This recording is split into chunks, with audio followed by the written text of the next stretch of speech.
एक बुरा पिता जो अपने जीवन में अपनी पूरी कमाई अपने बेटे को पढ़ाने में लगा दी। बुरा पिता ने कभी अपने बारे में नहीं सोचा, अपने बुढ़ापे के लिए कुछ भी बचाकर नहीं रखा।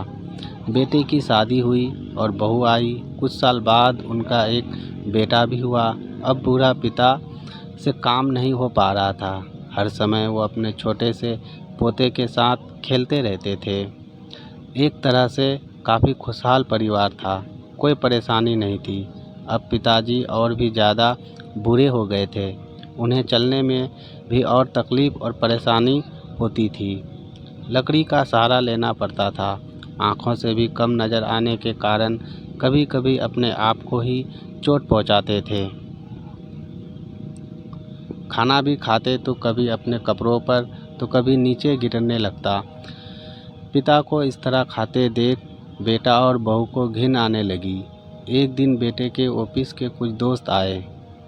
सब एक साथ बैठकर टेबल पर ही खाना खा रहे थे। उन्हीं के बीच बुरे पिता भी बैठकर खाना खा रहे थे। उनके हाथ काफ़ी हिलते थे और खाना इधर उधर गिर जाता था। ये सब देख के बेटे के दोस्त कुछ उल्टा सीधा अपने दोस्त से कहने लगे। दोस्तों के जाने के बाद बेटे और बहू ने अपने बूढ़े पिता को काफ़ी खरी खोटी सुनाने लगे। अपने माँ बाप की सारी बातें उनका बेटा सुन रहा था। बेटे बहू ने कहा, अब पिताजी को नीचे बैठाकर खाना देते हैं, उन्हें टेबल पर बैठकर खाना खाने नहीं आता। अब बेटा बहू और उनका बेटा एक साथ टेबल पर बैठकर खाना खाते। बूढ़े पिता को एक कोने में नीचे ज़मीन पर खाना दिया। ये सब उनका बेटा सुन रहा था। उसकी माँ ने कहा, तुम दादाजी को क्या देख रहे हो, अपना खाना खाओ।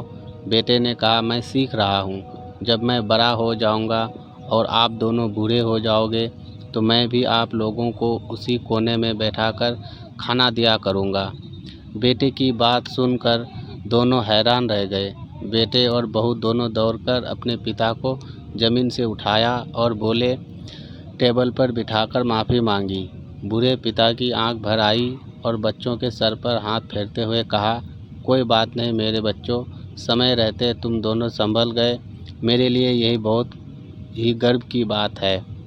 अपने बेटे की बात को सुनकर उन दोनों को समझ आ गया कि आज मैं जैसा करूँगा मेरे साथ भी वैसा ही होगा।